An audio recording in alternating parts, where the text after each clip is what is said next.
Bore da, Gwasanaeth Gwaed Cymru. Bore da, Eryl Evans yma. Mi ddylwn ni fod wedi ffonio cyn heddiw.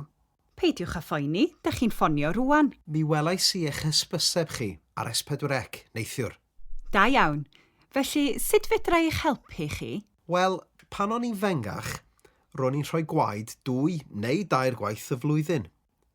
Ond roedd rhaid i mi stopio rhoi gwaed achos mi es i ar wyliau i Affrica. Ia, rhaid i chi aros 4 mis ar ôl i chi gymryd tabledi malaria.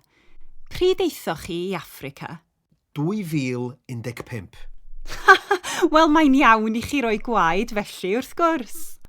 Dwi'n gwybod, ond rhaid i chi gael y pwyntiad rwan, ac mae hi'n anodd trefnu amser achos dwi'n gweithio. Da chi'n gweithio dros y penwythnos? Nac ydw, fel arfer. Mae yna apwyntiadau ar ddydd Sadwrn hefyd.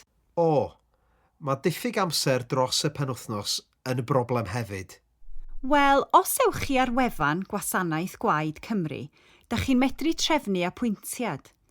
Hefyd, mae'n bosib cerdded mewn ar y diwrnod os da ni ddim yn rhy brysur. Wel, do'n i ddim yn gwybod hynny. Dim esgus felly. Mi ddylwn ni ail ddechrau rhoi gwaed. Diolch yn fawr. Da ni bob amser angen gwaed. Un peth arall, mae'n gas gen i gael pigiad. Da chi medru helpu efo hynny? Nac ydw.